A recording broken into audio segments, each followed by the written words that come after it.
오늘 저는 여러분과 함께 어린이가 됩시다 라는 제목으로 은혜 나누고자 합니다. 따라합시다. 어린이가 됩시다. 어린이가 됩시다. 애들 어렸을 때 생긴 일인데요. 이렇게 얘기하는 거예요. 아빠, 제 동생 좀 놔주세요. 전 동생이 없잖아요. 초등학교 3학년이 둘째 지수가 이렇게 가끔씩 물었어요. 그럼 제가 뭐라 그러냐면, 지수야, 아빠가 지금 40대 후반이야. 지금 애를 어떻게 낳니? 그러면 지수가 이렇게 합니다. 아빠, 기도하세요. 기도하면 돼요. 그러면서 뭐라 그러느냐? 아빠, 아브라함은 나이 100살 때 이상 낳았어요. 전혀 예상치 않은 지수의 답변에 제가 뿅망치로 꽉 맞은 느낌 받았습니다. 그해 어버이날을 맞이해서 아이들한테 축하 카드를 받았습니다. 첫째 지성이는 그래도 초등학교 6학년이라고 점잖게 이렇게 썼어요. 아버지, 어머니, 이제부터 말 잘 듣고 공부 열심히 하고 동생하고도 잘 지내겠습니다. 둘째 지수도 종이 카네이션을 붙인 카드를 내밀었습니다. 지수의 약속, 하나, 공부를 열심히 하겠습니다. 둘, 학원에 열심히 다니겠습니다. 셋, 반항하지 않겠습니다. 오늘은 5월 첫날입니다. 그리고 어린이 주일로 하나님께 영광을 돌리는 귀한 날입니다. 계절의 여왕이라고 말하지만 우리 그리스도인들에게 있어서 이 5월은 하나님이 허락하신 가정 공동체에 대해서 깊이 생각하는 그런 시기이기도 합니다. 자, 하나님이 왜 가정을 허락하셨는가? 하나님이 말씀하시는 성경적 가정은 어떤 것인가? 그런 하나님이 원하시는 가정을 만들려면 그러면 우리는 어떻게 해야 되는가? 이런 것들을 고민해보는 그런 시기입니다. 가정이란 부부를 중심으로 해서 그 부모나 자녀들이 살아가는 생활 공동체를 말합니다. 그러나 안타까운 게 뭐냐? 물고기들이 그 물속에 살면서 물의 고마움을 모르죠. 마찬가지로 사람은 가족과 같이 살면서 가족의 소중함을 잘 몰라요. 소중한 것일수록 우리는 그 존재를 잊고 사는 경우가 너무나 많아요.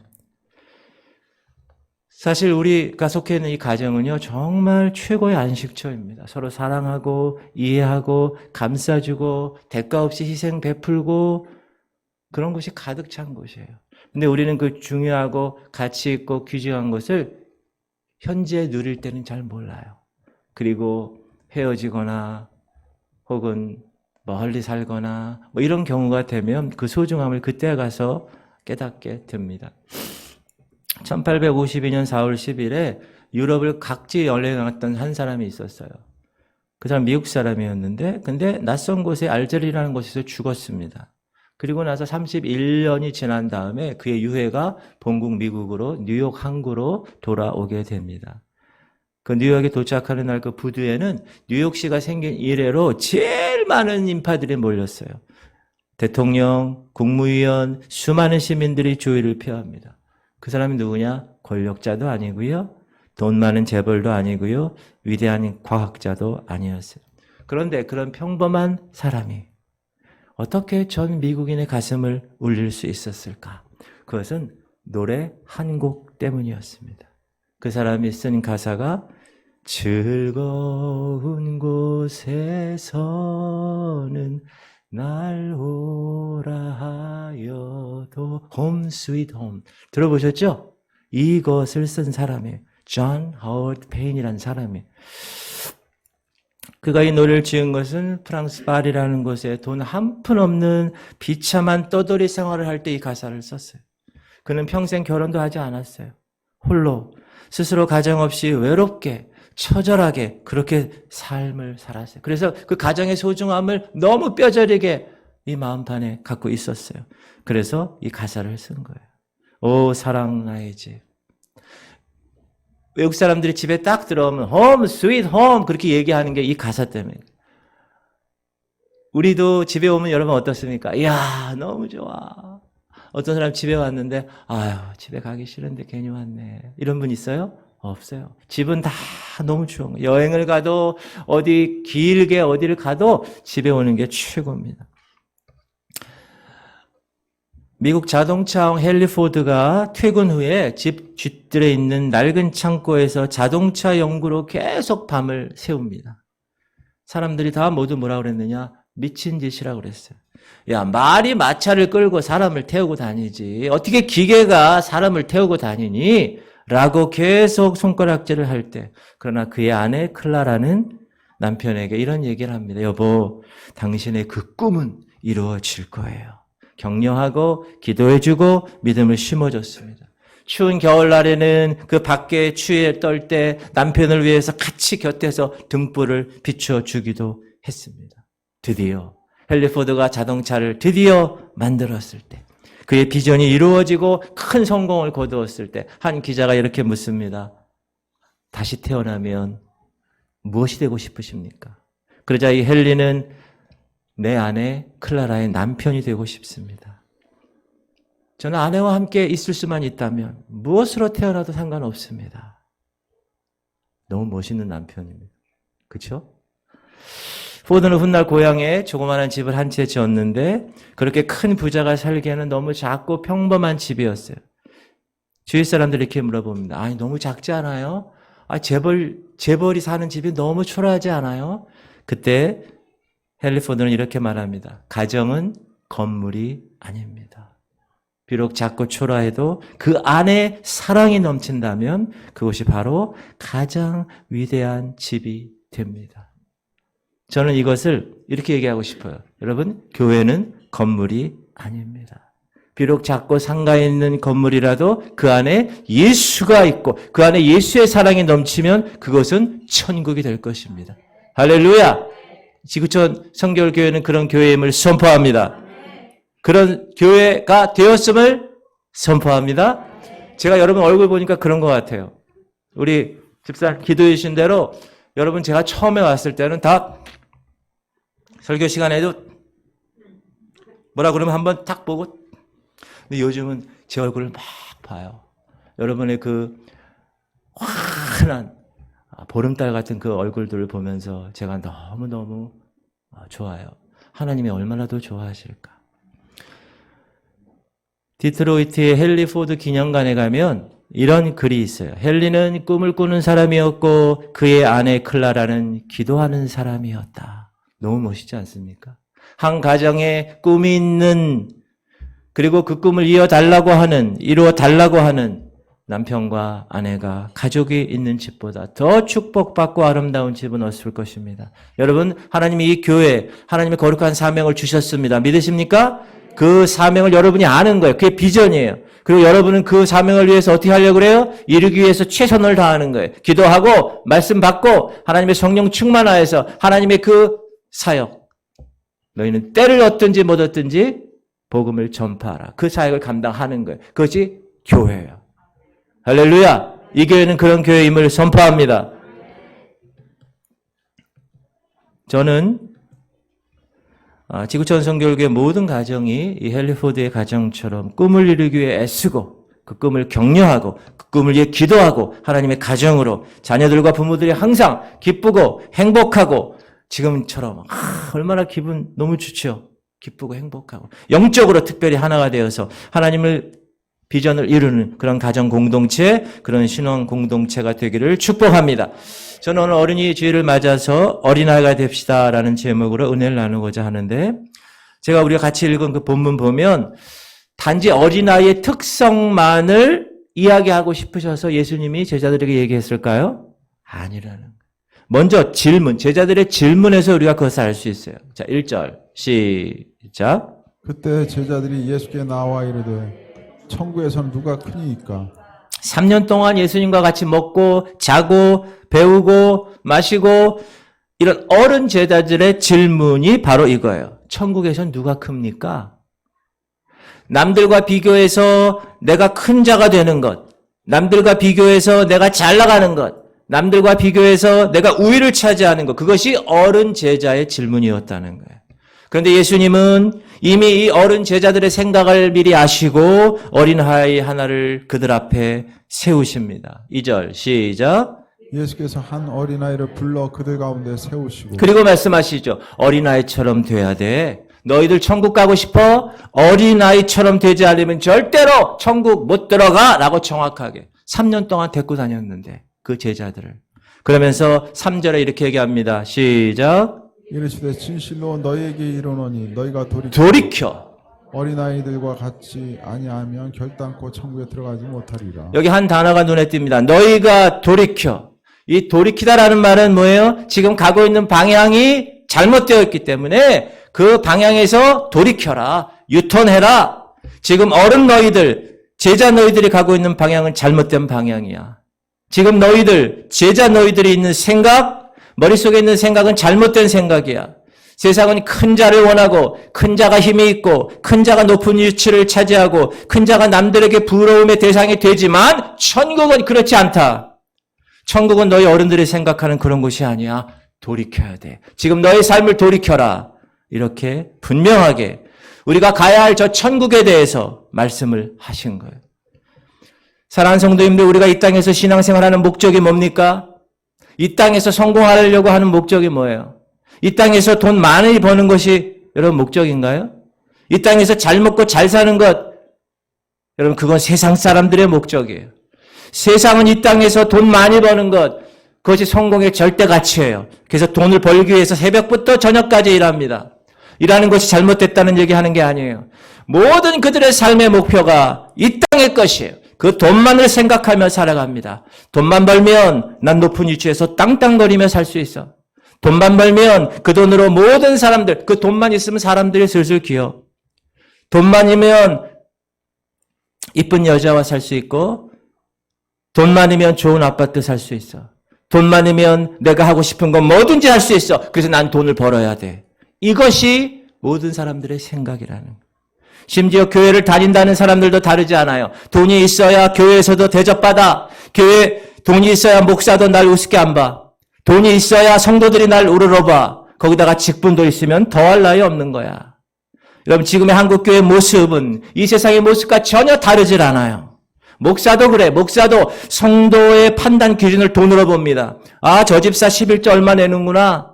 영적으로는 좀 부족해도 헌금 많이 내니까 괜찮아. 사랑하는 성도님들, 이거는 정상적인 교회 모습이 아닙니다. 예수님으로 인해 우리가 구원받고 변화받고 거듭났고 말씀 받고 기도도 한다는 교회의 모습이 아니라는 거예요. 이건 정상이 아닙니다.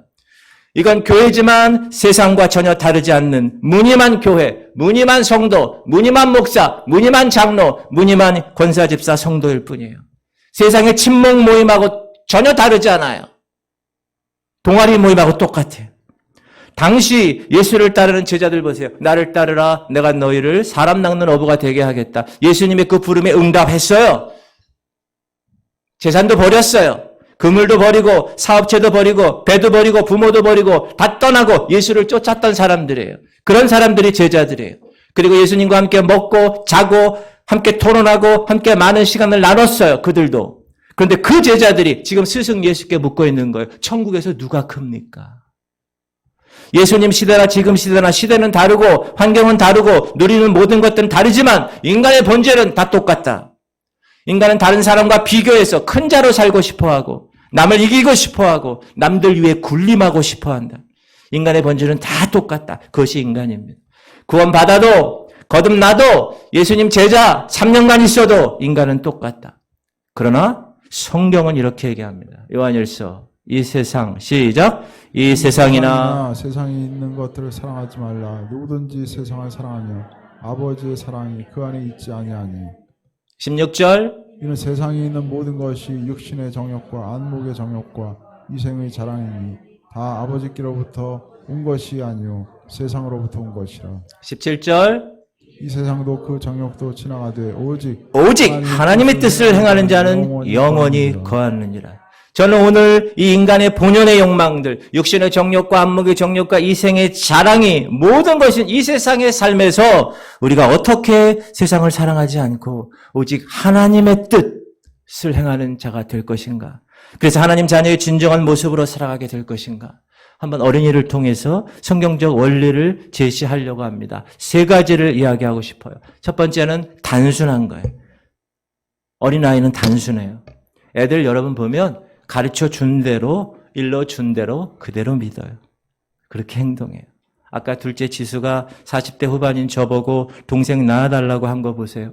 왜? 100살 때 낳은 이삭, 아브라함 그것을 그대로 믿었기 때문에 그런 거예요.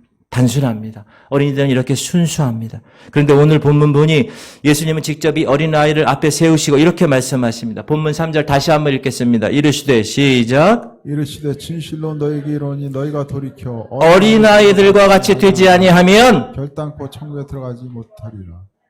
어린아이와 같이 되지 아니하면 어린아이의 마음은 복잡하지 않아요. 단순합니다. 순수합니다. 어린아이는 지나친 체면도 없어요. 위선도 없어요. 가식도 없어요. 어른들처럼 잘난 체 하지도 않아요. 초대교회를 보세요. 초대교회는 단순했습니다. 그러나 강력한 사도의 가르침이 있었어요. 성령 충만한 능력의 메시지가 있었어요. 그리고 그 말씀을 붙들고 살아가는 성도들의 순종과 헌신이 있었어요. 날마다 함께 모이게 힘썼어요. 교제했어요. 찬양했어요. 단순한 영성, 그걸 통해서 세상을 변혁시켰어요. 하나님은 초대교회의 그 단순한 영성을 통해서 구원받은 사람을 날마다 더하게 하셨어요. 우리 사도행전 2장 한번 읽어봅시다. 그들이 시작. 그들이 사도의 가르침을 받아 서로 교제하고 떡을 떼며 오로지 기도하기를 힘쓰고 오로지 기도에 힘썼어요. 그리고 날마다 마음을 같이하여 성전에 모이기를 힘썼어요.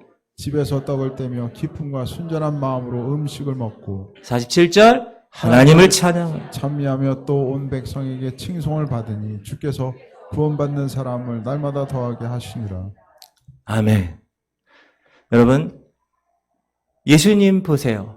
이 땅에 사시면서 가장 완벽하게 인간의 몸으로 가장 완벽하고 단순한 삶의 본을 보여주신 분이세요. 뿐만 아니라 우리가 알고 있는 믿음의 선배들 보세요. 그분들도 똑같합니다. 다 단순합니다. simple life. 다 단순한 생활을 가졌어요. 사랑하는 성도님들, 왜 복음의 능력이 있습니까? 복음의 능력이 있는 것은 단순함 때문에 있는 거예요. 복음은 복잡하지 않아요. 복음이 무엇입니까? 예수 그리스도입니다. 아멘? 복음은 예수 그리스도예요. 단순합니다. 단순하게 사는 것, 영적으로도 마찬가지입니다. 단순하게 살려면 여러분 어떻게 해야 되냐면 다 버려야 돼요. 다 버려야 돼. 있는 거 다 버려야 돼. 하나씩. 예수 그리스도를 위한 단순한 삶이 뭘까요?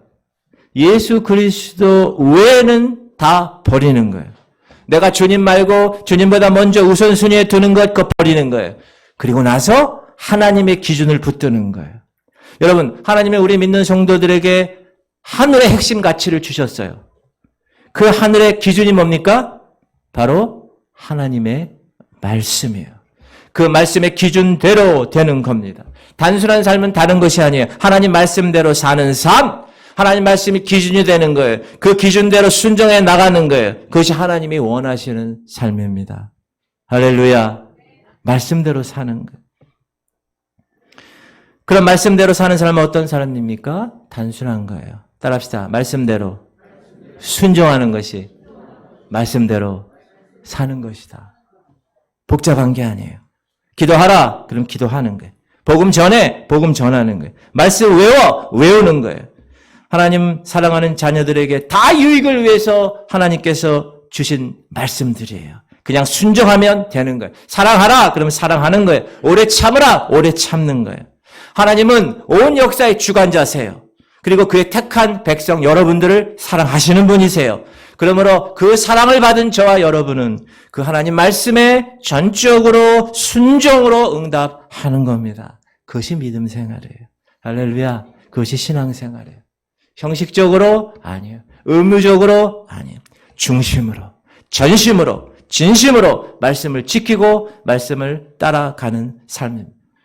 내 마음을 다하고 목숨을 다하고 뜻을 다하여 주 너희 하나님 사랑하라 말씀했으니 그 말씀에 순종해서 하나님 사랑해서 예배하는 자리에 예배자로 나와 하나님 사랑 고백하고 찬양하고 영광 돌리는 거예요. 이웃 사랑하기를 네 몸과 같이 사랑해라 말씀하셨으니 그 말씀대로 힘들지만 순종하기 위해서 이웃을 돌보고 이웃을 섬기고 이웃을 위해서 희생하고 사랑하는 거예요. 우리가 무엇을 심느냐에 따라 그 심는 대로 거둘 것입니다. 선택은 여러분에게 있는 거예요. 여러분이 어떤 걸 선택할 것이냐. 신명기에 보면 시작. 보라 내가 오늘 생명과 복과 사망과 화를 내 앞에 두었노라. 하나님이 생명과 복과 사망과 화를 여러분 앞에 두었어요. 이제 여러분이 무엇을 선택하느냐는 여러분의 책임이에요. 16절 시작. 곧 내가 오늘 내게 명령하여 내 하나님 여호와를 사랑하고 그 모든 길로 행하며 그의 명령과 규례와 법도를 지키라 하는 것이라. 그리하면 내가 생존하며 번성할 것이요 또 내 하나님 여호와께서 내가 가서 차지할 땅에서 내게 복을 주실 것임이라. 네, 그 말씀대로 행하면 그렇게 되는 거예요. 17절. 그러나 내가 만일 마음을 돌이켜 듣지 아니하고 유혹을 받아 다른 신들에게 절하고 그를 섬기면 듣지 아니하면 어떻게 됩니까? 18절 시작. 내가 오늘 너에게 선언한 너희가 반드시 망할 것이라. 너희가 요단을 건너가서 차지할 땅에서 너희의 날이 길지 못할 것이니라. 19절. 내가 오늘 하늘과 땅을 불러 너에게 증거를 삼노라. 내가 생명과 사망과 복과 저주를 내 앞에 두었은즉 너와 내 자손이 살기 위하여 생명을 택하고 살기 위해선 생명을 택하는 거예요. 20절 시작. 내 하나님 여호와를 사랑하고 그의 말씀을 청종하며 또 그를 의지하라. 그는 내 생명이시오 내 장수이시니 여호와께서 내 조상 아브라함과 이삭과 야곱에게 주리라고 맹세하신 땅에 내가 거주하리라. 사랑하는 성도님들, 하나님이 원하시는 삶은, 하나님이 요구하시는 삶은 단순합니다. 하나님은 우리 앞에 생명과 사망과 복과 저주를 두셨어요. 여러분은 지금 무엇을 선택하고 계십니까? 정말로 생명을 택하셨나요? 정말로 말씀을 택하셨습니까? 네, 목사님, 저 신앙생활 지금 잘하고 있습니다. 그럼 여러분의 자녀들은요? 여러분의 자녀들은 지금 무엇을 택하며 살고 있습니까? 옛날 어렸을 적 교회 다녔을 때 말고 지금 무엇을 택하고 살고 있습니까? 신앙은 과거가 중요하지 않습니다. 신앙은 지금 현재가 중요합니다. 옛날 교회 다녔어. 옛날 신앙생활 잘했지. 그거 중요하지 않아요. 지금 신앙생활 하는지 안 하는지 그게 중요한 거예요. 부모인 여러분이 봤을 때 정말 그 자녀들이 세상의 가치관과 세상 풍조 따르지 않고 구별되어 살고 있나요? 지금 여러분 자녀들이 생명과 복을 택하고 살고 있습니까? 사랑하는 성도님들, 2000년 전부터 말세라고 그랬어요. 지금 2000년이 지났어요. 2022년이에요. 우리는 지금 어느 시점에 살고 있습니까? 주님 다시 오실 날이 어제보다 오늘 하루 더 가까워졌어요.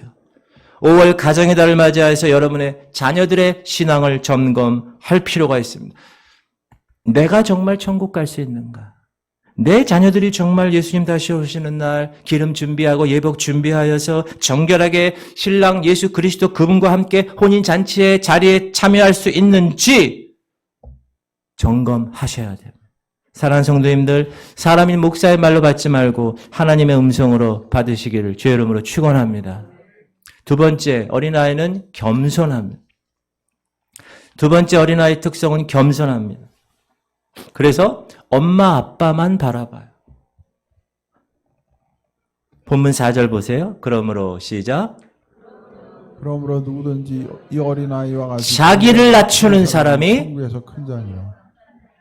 어린이 겸손해요. 어린애들. 늘 배우면서 자라가. 그래서 여러분 애들 잘못 배우면 잘못됩니다.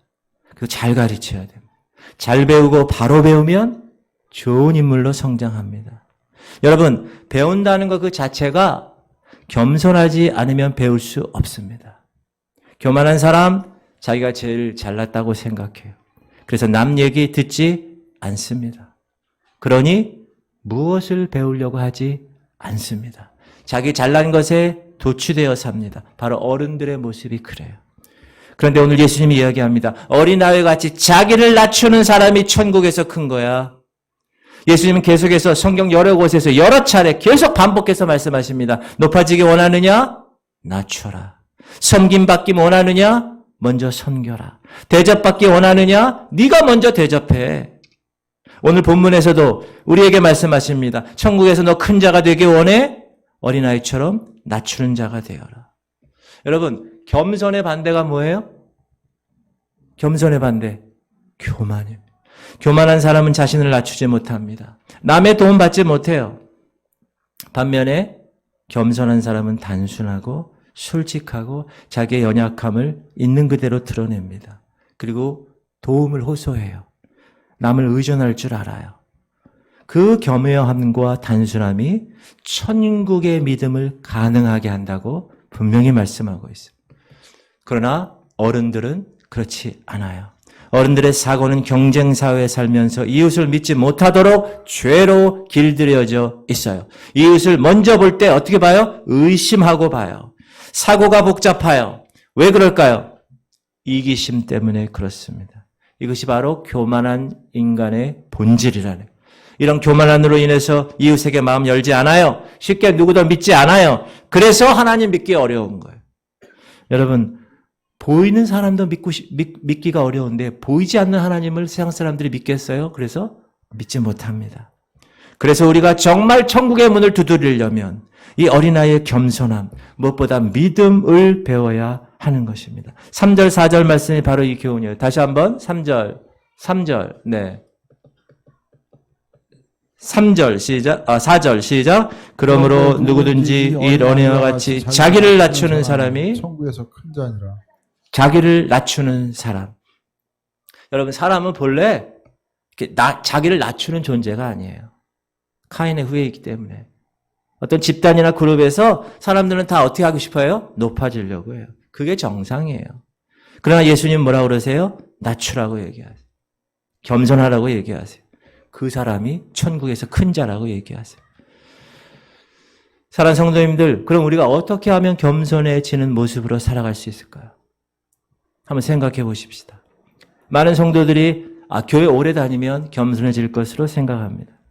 제자 훈련 받으면 자기가 낮추는 존재가 되었다고 생각해요. 그러나 그것은 착각입니다.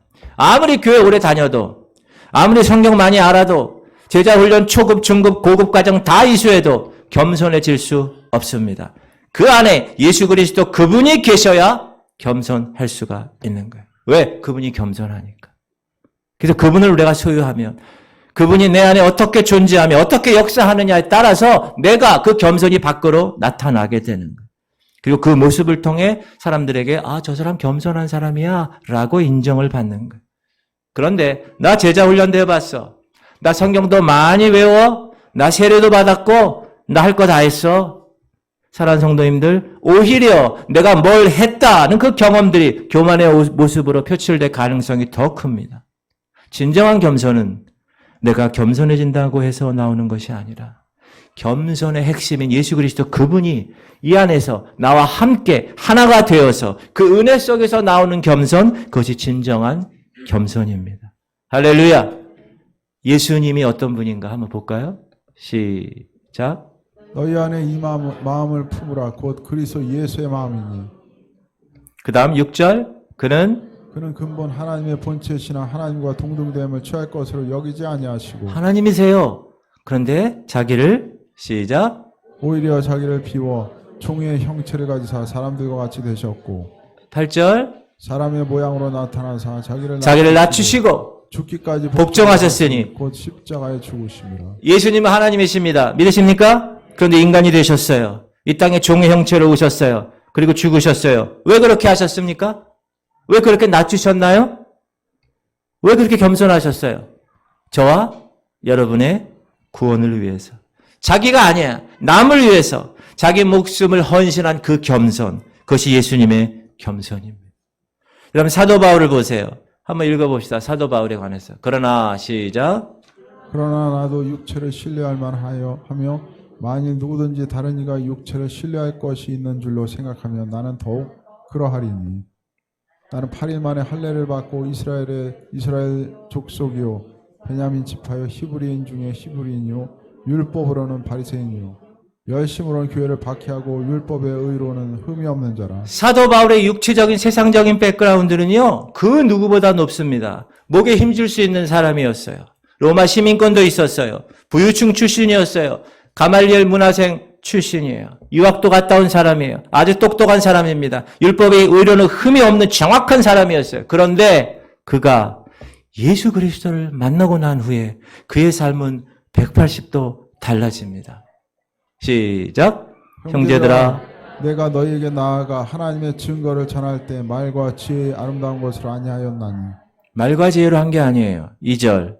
내가 너희 중에서 예수 그리스도와 그가 십자가에 못 박히신 것 외에는 아무것도 알지 아니하기로 작정하였습니다. 바울은 겸손의 그 예수 그리스도가 바로 지혜의 본질이라고 말합니다. 세상의 지혜가 아닌 거예요. 모든 지혜의 핵심인 바로 예수 그리스도. 그분이 내 안에 있다. 그러므로 나는 백그라운드 다 내려놓겠다. 예수님과 그의 십자가 외에는 아무것도 알지 아니하기로 작정했다. 이게 겸손의 삶입니다. 제대로 된 겸손은요, 나의 어떤 행위에서 나오는 게 아니에요.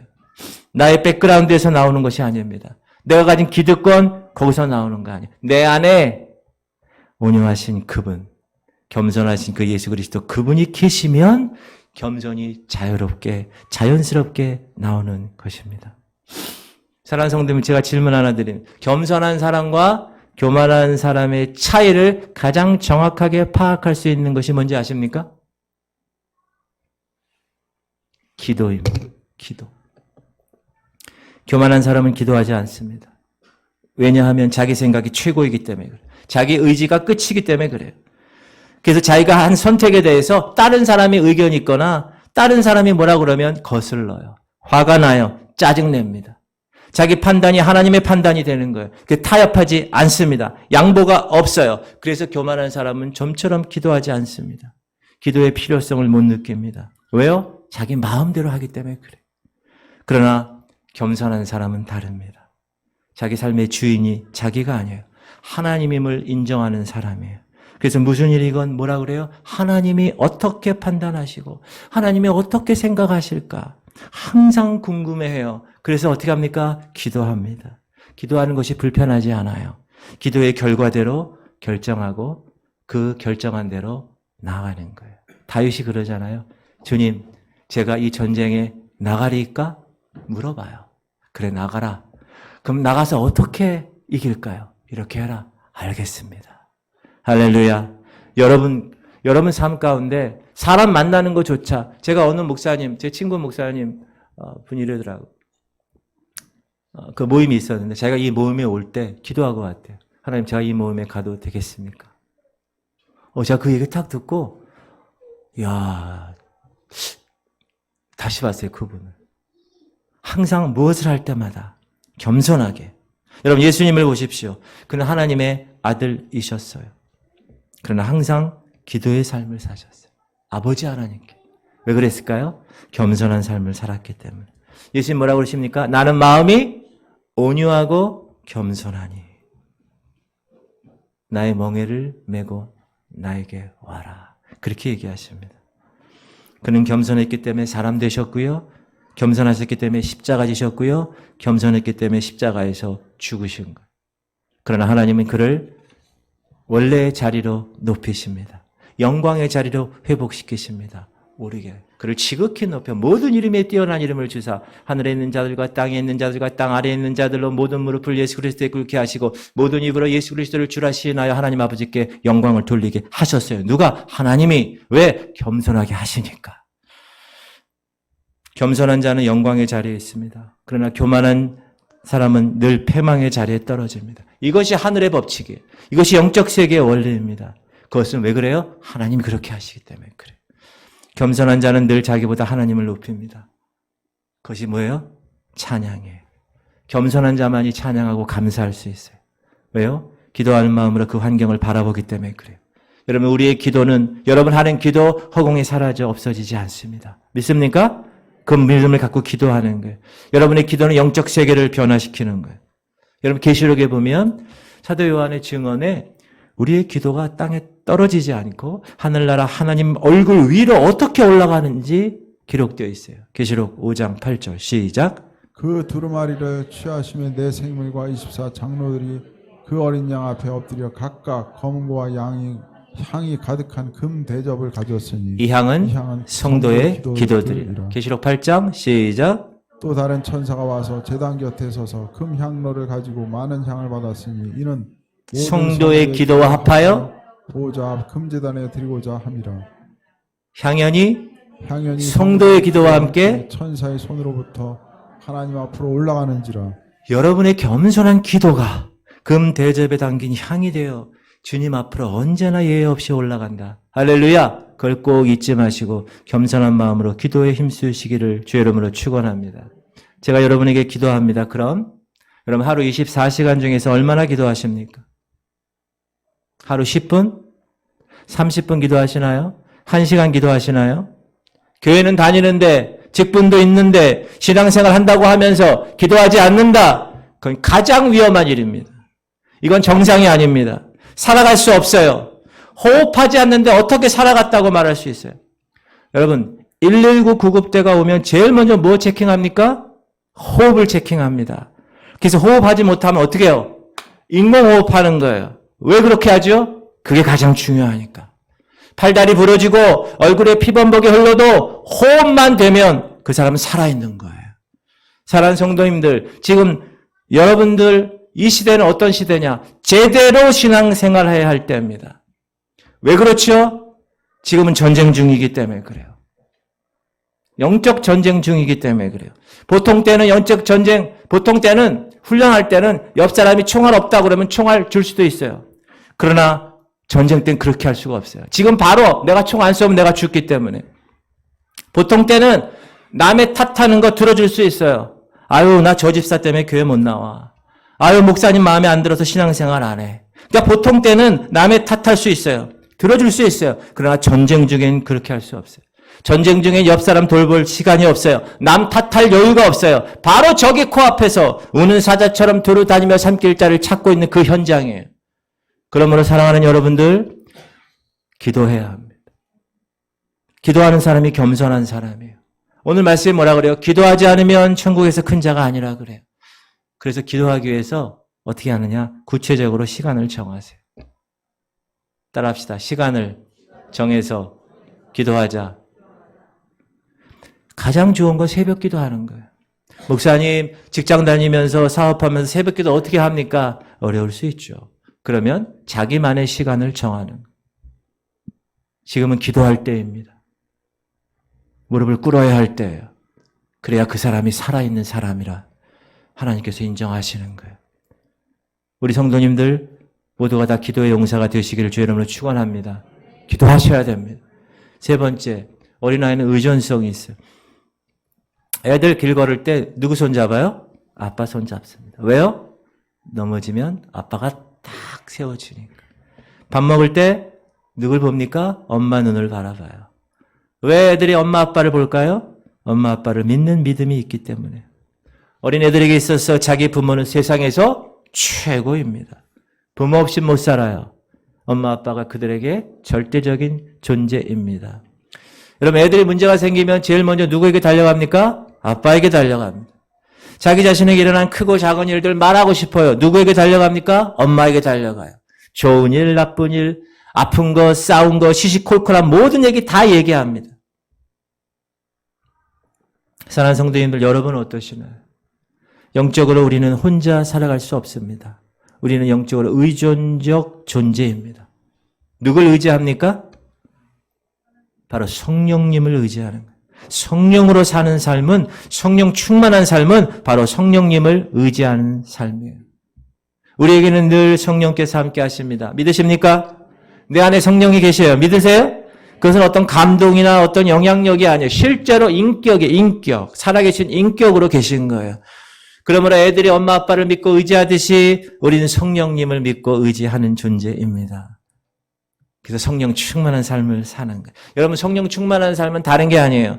얼굴과 얼굴을 마주 대하는 가까운 사람처럼 성령님을 실제로 인정하고 그분과 함께 의논하고 그분과 함께 살아가는 삶이 성령 충만한 삶입니다.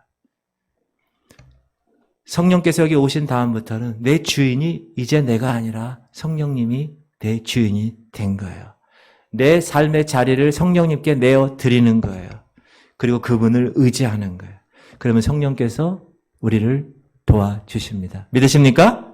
로마서 8장 26절 시작. 이와 같이 성령도 우리 연약함을 도우시나니 우리가 마땅히 빌 바를 알지 못하나 오직 성령이 말할 수 없는 탄식으로 우리를 위하여 친히 간구하시느니라. 우리가 성령님 통치 안에 들어가는 거예요. 내 주권 다 성령님께 드리는 거예요. 성령의 뜻대로 내가 모든 것을 순종하는 거예요. 이것이 성령 충만의 삶이다. 여러분 애들이 모든 것을 다 엄마 아빠께 맡기는 거예요. 그럼 엄마 아빠가 다 어떻게 해줘요? 다 해결해줘요. 마찬가지로 성령 하나님께 모든 거 다 맡기십시오. 성령님은 부모의 사랑보다 더 큰 사랑으로, 부모의 지혜보다 더 큰 지혜로, 부모의 능력보다 더 큰 능력으로 우리를 인도해 주십니다. 믿으십니까? 그리고 성령으로 살면 여러분 육체의 욕심을 이겨요. 이게 정말 중요한 거예요. 갈라디아서 5장 보면 시작.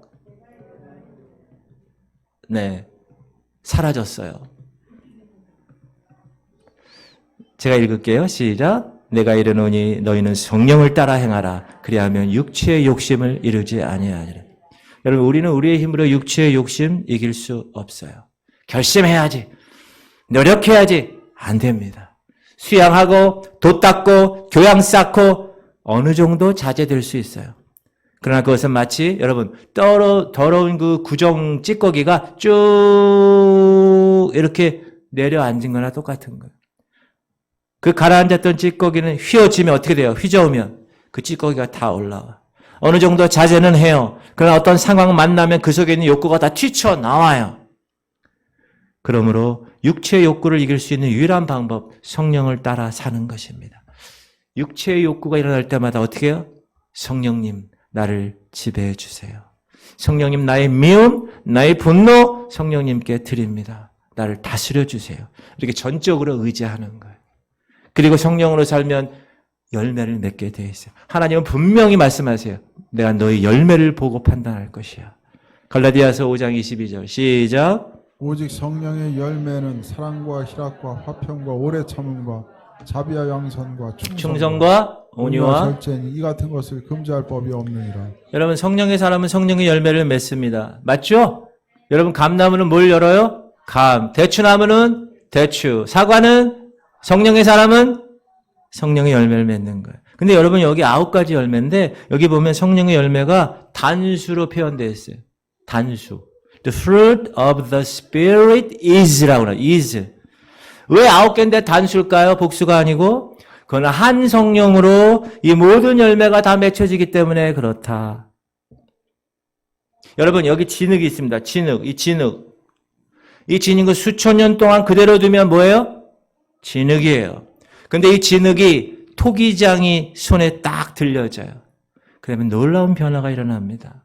토기장이가 원하는 대로 빚어지는 거예요. 아름답게, 멋지게, 유용한 그릇으로, 값을 매길 수 없는 걸작품으로, 예술품으로, 고려 청자로, 이조 백자로, 예술품으로 변화되는 거예요.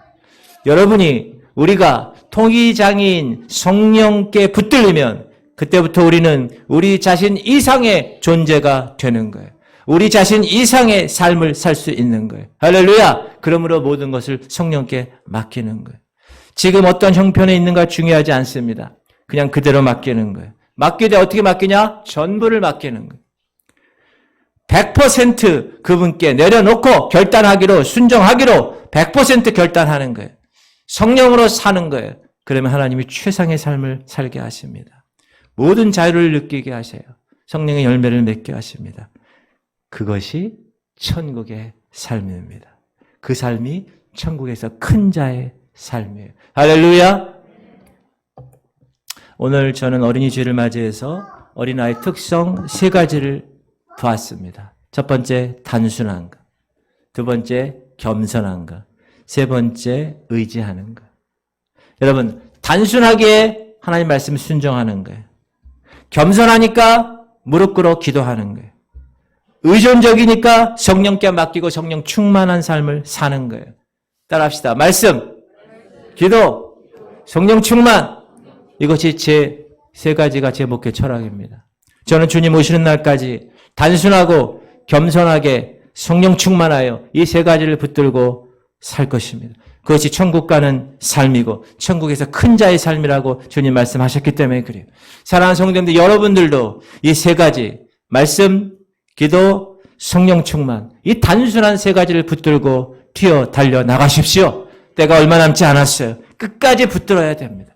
주님 다시 오실 그날까지 단순하게 말씀 붙들고 겸손하게 무릎 꿇고 기도하고 성령 충만한 삶으로 신랑 되신 예수 그리스도 그분을 멋지게 맞이하는 승리의 알곡 성도들 다 되시기를 주의 이름으로 축원합니다.